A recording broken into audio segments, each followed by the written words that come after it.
नमस्कार दोस्तों, मैं आपका दोस्त श्रीहर निखिल।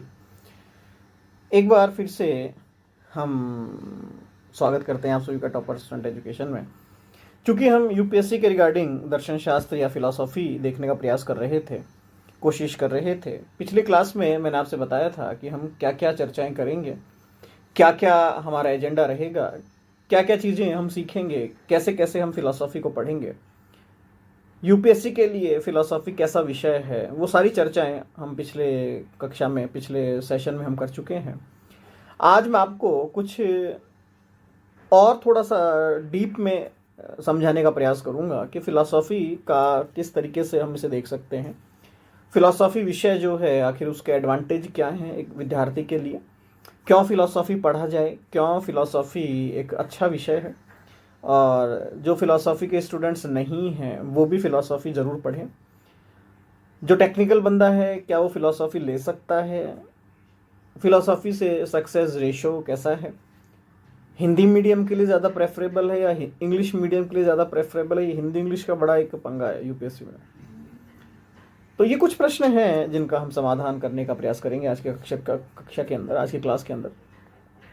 सबसे पहले हम आते हैं कि फिलॉसफी की आखिर में क्यों पढ़ूं फिलॉसफी को। क्या ऑप्शंस बहुत सारे हैं मेरे पास, ऑप्शन सब्जेक्ट्स बहुत सारे हैं, फिलॉसफी ही क्यों। और ये एक जायज प्रश्न है। मैंने कौन सी ऐसी जगह है जहाँ पर मैं नहीं गया, चाहे वो बिहार हो, चाहे वो दिल्ली हो, चाहे वो आपका अहमदाबाद हो, इलाहाबाद हो, जो भी एक अच्छी जगह है जहाँ पर विद्यार्थी हैं फिलॉसफी के, इनफैक्ट वेस्ट बंगाल। मैंने एक कंक्लूजन निकाला कि अगर मैं इन सबको कंपेयर अगर कर रहा हूँ तो मैंने एक चीज़ देखी, वेस्ट बंगाल के अंदर आज भी फिलॉसफी का क्रेज है। आज भी वहाँ पर विद्यार्थी फिलॉसफी के लिए दीवाने हैं, और उनको कोई जॉब के रिगार्डिंग वो इस चीज़ को नहीं कर रहे हैं, बट वो उनके अंदर एक इनबिल्ड है क्वालिटी को, फिलॉसफी पढ़ना चाहते हैं। दिल्ली में या बाकी जगह मैं देखता हूँ तो वहाँ पर जॉब ओरिएंटेड फिलोसफर्स ज़्यादा हैं, उन्हें जिन्हें जॉब चाहिए। ये एक छोटा सा फर्क मैंने देखा। बट एक समस्या भी मैंने देखी कि फिलॉसफी की जो विद्यार्थी हैं उनके सामने दो सबसे बड़ी प्रॉब्लम्स है। पहली सबसे बड़ी प्रॉब्लम कि हमारे पास कोई गाइडेंस नहीं है, हमारे पास कोई दिशा निर्देशन नहीं है कि हम क्या करें, क्या ना करें, कैसे करें, किस स्ट्रेटेजी क्या रहेगी हमारी, कोई बताने वाला नहीं है। दूसरी सबसे बड़ी समस्या, मेरे पास स्टडी मटेरियल की अवेलेबिलिटी नहीं है। स्टडी मटेरियल नहीं है मेरे पास, मैं क्या करूं। शायद ये वो प्रश्न है जिनके कारण बच्चा फिलॉसफी को एज ए सब्जेक्ट पढ़ने को तैयार ही नहीं होता कि यार हम कुछ और पढ़ लेंगे, फिलॉसफी क्यों पढ़ें। बहुत सारे सब्जेक्ट्स हैं, हिस्ट्री है, ज्योग्राफी है, पॉलिटिकल साइंस है, इनफैक्ट सोशोलॉजी है, साइकोलॉजी है। ये वो सारे सब्जेक्ट्स हैं जिनकी बहुत सारे इंस्टीट्यूट्स हैं, बहुत सारे टीचर्स हैं, बहुत सारे बुक्स हैं, बहुत सारे नोट्स हैं। तो दिक्कत नहीं आती है। ठीक है, पढ़ना तो सभी सब्जेक्ट्स पढ़ने हैं, चाहे वो साइंस पढ़ना हो, चाहे वो ह्यूमैनिटीज पढ़ना हो, कुछ भी हो, पढ़ना तो है। जब पढ़ना ही है तो हम उस सब्जेक्ट को ले जो जिसकी अवेलेबिलिटी अच्छी हो। ऑब्वियसली बात है, ये एक मानवीय स्वभाव है और होना भी चाहिए। मैं इसे गलत नहीं कहता हूँ, इसको ये होना भी चाहिए। तो ये सबसे बड़ी प्रॉब्लम है फिलॉसफी को लेकर के, और यहीं से फिलॉसफी की सबसे बड़ी समस्या शुरू होती है कि अब मैं फिलॉसफी लूं तो लूं कैसे। लगभग 2010 या 2012 में जब मैंने भी फिलॉसफी पढ़ना शुरू किया था तो मेरे पास तो फिलॉसफी का पी समझाने वाला भी कोई नहीं था। जिससे बात करते थे वो कहता है यार कोई और अच्छा सब्जेक्ट ले लो, फिलॉसफी में क्या रखा है। क्योंकि मैं साइंस बैकग्राउंड से था तो मुझे कुछ समझ में नहीं आया करना क्या है, तो मैंने फिलॉसफी को ऑप्ट किया। नॉट ओनली फॉर यूपीएससी, ये ध्यान रखिएगा। यूपीएससी एक पड़ाव था उस क्रम का, क्योंकि मैंने भी यूपीएससी में भी एस्पिरेंट रहा हुआ हूँ। अब मैं कहाँ तक गया, कहाँ तक नहीं गया, वो मेरे लिए इंपॉर्टेंट नहीं है। मैं अगर कह दूं मैं इंटरव्यू फेलियर हूं तो भी उसका कोई लेना देना नहीं है। मैं कह दूं मैं प्रीलिम्स फेलियर हूं तो भी उसका कोई लेना देना नहीं है। ठीक है, वो सब चीज़ें हिस्ट्री की चीज़ें हैं तो उन्हें आप छोड़ दीजिए। अब यहाँ पर प्रश्न ये आता है कि मुझे भी अगर कोई गाइड करने वाला नहीं था तो अब आपके सामने भी समस्या तो वही है। आखिर आपको गाइडेंस मिले तो मिले कहाँ से। इसके कारण सारी प्रॉब्लम्स क्रिएट होती है। अच्छा, अब हम देखते हैं कि जब मैं 2010 की बात कर रहा हूँ और आज में कितना फ़र्क आ गया। मैंने जब स्टार्टिंग में 2012 में मेरा यूट्यूब चैनल शुरू किया था फिलॉसफी का टॉपर स्टूडेंट एजुकेशन, तब मैं अकेला था पूरे इंडिया में जिसने ये मुहिम शुरू की थी कि मैं बच्चों को फिलॉसफी पढ़ाऊंगा। क्योंकि बच्चों को फिलॉसफी पढ़ाने वाला कोई नहीं है, टीचर्स बहुत लिमिटेड हैं, ऑनलाइन तो अवेलेबल ही नहीं है ये सब्जेक्ट। मैंने शुरू कर दिया। आज की कंडीशन को कंपेयर कीजिए, लगभग सैकड़ों यूट्यूब चैनल्स हैं, लगभग सैकड़ों इंस्टीट्यूट्स आज ऑनलाइन पढ़ा रहे हैं फिलॉसफी को। गूगल पर आप एक टॉपिक डालिए सिंगल, और आप उस टॉपिक की बुक्स आपको अवेलेबल हो जाएगी। मार्केट में जाने की जरूरत नहीं है, अमेजन, फ्लिपकार्ट, यहां से आप परचेज कर लीजिए। ये भी छोड़िए, पीडीएफ निकाल लीजिए। मीन्स प्रॉब्लम्स थी, आज नहीं है, ये अपने दिमाग में क्लियर कर लीजिए। आज आप एक केवल टॉपिक डाल दीजिए प्लेटोज थ्योरी ऑफ आइडिया, तो उसमें आपको देसी और विदेशी दोनों फिलोसफर्स के वीडियोस मिल जाएंगे, सैकड़ों वीडियोस मिल जाएंगे। जहां से मर्जी, जहां से सुंदर लगे, अच्छा लगे, जिस टीचर की शक्ल अच्छी लगे उसके वीडियोस देख लीजिए, आपकी मर्जी है। अभी आपके पास चूज करने की पावर आ गई है, क्योंकि अवेलेबिलिटी बहुत है। अब चूज करने की अगर पावर ही ना हो और मेरे वीडियो सारे, तो अब आप ऑब्वियसली बात है आपको मुझे ही देखना पड़ेगा। बट अवेलेबिलिटी है तो आप अच्छे लोगों को भी देख सकते हैं। तो कहने का तात्पर्य, ये समस्याएं थी बट ये समस्याएं है नहीं। आज इतने लोग फिलॉसफी के वीडियोस बना रहे हैं और बहुत अच्छे अच्छे वीडियोस बना रहे हैं। किसी चैनल पर 200 वीडियो हैं, किसी चैनल पर 500 वीडियोस हैं फिलॉसफी के। अब चूंकि हम तो पुराने हैं, हम तो खैर बुजुर्ग हैं हम तो हमारे चैनल पे लगभग 1700 फिलॉसफी के वीडियोस अवेलेबल हैं। 1700, 1700 वीडियोस आज की तारीख में अवेलेबल है मेरे चैनल पर। कोई भी ऐसे टॉपिक नहीं है फिलॉसफी का जो मेरे चैनल पर अवेलेबल नहीं होगा आपको। आप जाइए और देखिए। कहने का तात्पर्य, भैया आज अवेलेबिलिटी है तो अब आप ये टॉपिक मत छेड़िए कि साहब अवेलेबल नहीं। अवेलेबल तो आजकल बहुत कुछ है, तो ये क्वेश्चन खत्म, अवेलेबल है। दूसरा सबसे बड़ा प्रश्न, सर साइंस बैकग्राउंड से है, टेक्निकल बैकग्राउंड से, फिलॉसफी मैच करेगी क्या? मैं ज्योग्राफी की तरफ ज्यादा अट्रैक्टेड हूं, ज्योग्राफी मुझे अच्छी लगती है, मैं ज्योग्राफी ले लूं क्या? आप ले सकते हैं। देखिए, ये निर्णय आपका है, जंग आपको लड़नी है, तैयारियां आपको करनी है। मैं अगर कोई दिशा निर्देशन दूंगा उसका कोई महत्व नहीं है, कोई और टीचर देगा उसका भी कोई महत्व नहीं है। बट हाँ, सबके सुन लीजिए और निर्णय फिर खुद के स्वयं विवेक से लीजिए। आप किस सब्जेक्ट में कंफर्टेबल हैं? आपने कहा सर मैं हिस्ट्री में कंफर्टेबल हूं, भले ही मेरी तैयारी फिलॉसफी से थी, तो आप हिस्ट्री के साथ आगे बढ़िए, मेरा ये मानना है। आप कहते सर मैं ज्योग्राफी से हूं लेकिन गलती से फिलॉसफी ले लिया था, अब आप बताइए क्या करूं? तो मैं कहूंगा आप ज्योग्राफी के साथ कंटिन्यू कीजिए, फिलॉसफी के साथ मत कीजिए। टेक्निकल बंदों के लिए फिलॉसफी एक सबसे बेस्ट ऑप्शन होता है, ध्यान रखिएगा। मैं उन विद्यार्थियों की बात कर रहा हूं जो अभी तक इस पशुपेश में चल रहे हैं कि मैं टेक्निकल बंदा हूं, क्या मैं फिलॉसफी ले सकता हूं, क्या मुझे अभी चूज करना है ऑप्शनल, तो क्या मैं ले सकता हूं, क्या मैं ले सकता हूं वाली कंडीशन में चल रहे हैं। मैं उनके लिए जस्ट आपको बता रहा हूं कि हाँ आप ले सकते हैं। क्योंकि छोटा सा एक हिंट देता हूं आपको मैं, फिलॉसफी की हिस्ट्री उठा के देखिएगा वेस्टर्न वर्ल्ड के अंदर, फिलॉसफी की वेस्टर्न वर्ल्ड के अंदर, वेस्टर्न फिलॉसफी में जितने भी बड़े फिलॉसफर्स का नाम आप पढ़ेंगे, भले वो डिकॉर्टिस हो, भले वो स्पिनोजा हो, भले वो आपका लेबनिज हो, भले वो लॉक हो, भले वो बर्कले हो, जो भी फिलॉसफर आप उठाकर देखेंगे, इनफैक्ट आप प्लेटो, एरिस्टोटल, सॉक्रेट्स को उठाकर देख लीजिएगा, इनका सब्जेक्ट फिलॉसफी कभी नहीं था, बट ये फिलॉसफी के महारथी थे। इट मीन्स कोई फर्क नहीं पड़ता, आप जितने टेक्निकल होंगे उतने ही ज्यादा फिलॉसफी में आप शार्प हो जाएंगे, आप समझ सकेंगे, क्योंकि आप टेक्निकल स्टूडेंट्स हैं। इनफैक्ट मैं कहता हूं कि जितना साइंस का बच्चा फिलॉसफी को प्यार कर सकता है उतना कोई नहीं कर सकता, क्योंकि साइंस का बच्चा जानता है कि होता क्या है, चलता कैसे, क्यों जाता है, कहां जाता है, किस तरीके से जाता है।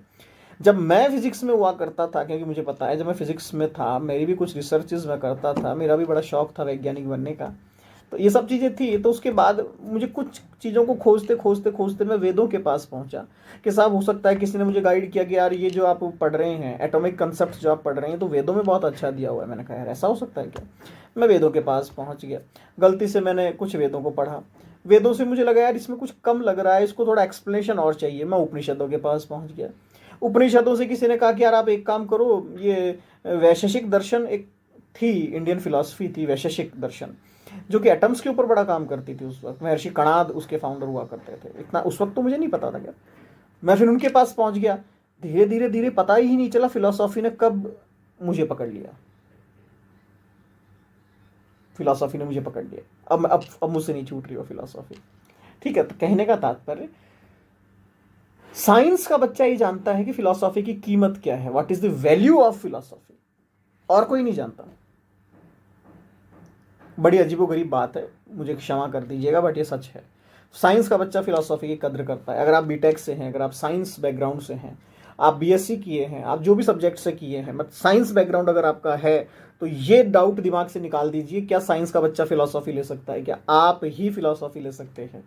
क्योंकि आपने विज्ञान पढ़ा है, और फिलॉसफी क्या है? Beyond the science. जो अब विज्ञान से आगे नेक्स्ट स्टेप जो है वो फिलॉसफी है, वो फलसफा है। तो आपने एक स्टेज तो पार कर ली है, अब आपको नेक्स्ट में प्रमोशंस लेने हैं जस्ट, तो आपके लिए ज्यादा अच्छा है, क्योंकि आप साइंस पढ़ के आए हैं। अगर आप और कोई सब्जेक्ट लेते हैं तो भैया आपको जीरो से ही शुरू करना पड़ेगा, लेकिन यहां पर आपको जीरो से शुरू नहीं करना। थोड़ा सा दिक्कत आए, थोड़ा सा बोरिंग है, जो है मैं सच कह रहा हूं, थोड़ा सा बोरिंग है। अगर आप नए नए हैं, थोड़ा सा बोर करेगा, थोड़ा सा परेशान करेगा, चीजें कई बार समझ में नहीं आएगी। कुछ दफा ऐसा होगा कि कुछ कंसेप्ट आपस में ही क्लैश करते हुए दिखाई देंगे कि यार ये क्या कह रहा है। एक तरफ कह रहे हैं शरीर बंधन है, एक तरफ कह रहे हैं शरीर मुक्ति है। अब ये बंधन है या मुक्ति है? फिलॉसफी है, ऐसे ही चलती है।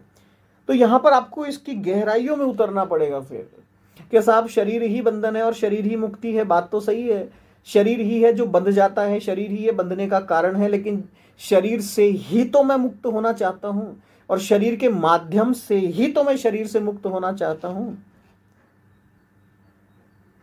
तो ये बात तो सही है। कहने का तात्पर्य साइंस का बच्चा ज्यादा अच्छी तरह समझ सकता है। नेक्स्ट आपका एक प्रश्न है कि साहब सक्सेस रेशियो क्या रहता है फिलॉसफी के अंदर? भैया देखिए, फिलॉसफी का सक्सेस रेशियो बहुत अच्छा है, बहुत अच्छा है। आप उठा के देख लीजिए अपनी हिस्ट्री। देखिए, मैं तो कहता हूं आजकल के आप मेरी बातों पर भरोसा मत कीजिए भैया, आप गूगल पे जाइए, सर्च कर लीजिए, आपको मिल जाएंगे कितने बच्चों ने फिलॉसफी से क्रैक किया है एग्जाम।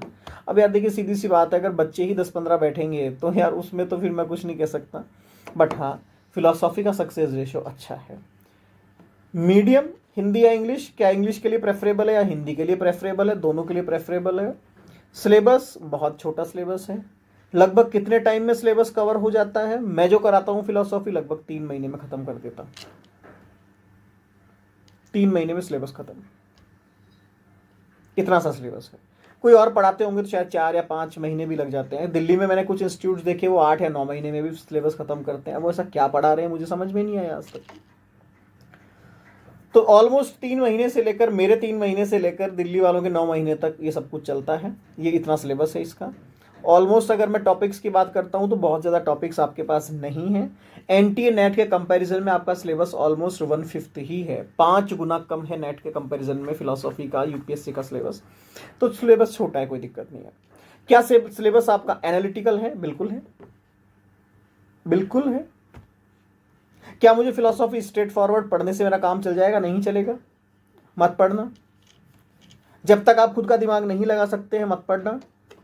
क्या सर खुद की थ्योरीज हम एग्जाम में लिख के आ सकते हैं? क्या बिल्कुल लिख के आ सकते हो सर। टीचर ने मना किया था। कौन से टीचर ने मना किया था सर? ये नहीं पता।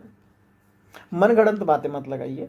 फिलॉसफी में आप अपनी थ्योरीज लिख सकते हैं। मेरे स्टूडेंट्स जो हैं ऑलमोस्ट जब भी एग्जाम देते हैं, अभी जो बिहार का रिजल्ट आया है बीपीएससी का, उसमें मेरे विद्यार्थियों ने जब मेंस का एग्जाम दिया था, उनको मैंने जो स्ट्रेटेजीज बताई कि भैया आपको ऐसे डायग्राम बनाना है तो वो बनाना ही है। ये पैराग्राफ स्टार्ट होगा, ये इसका मिड आएगा, ये कंक्लूजन आएगा, यहाँ डायग्राम देना है तो देना ही है।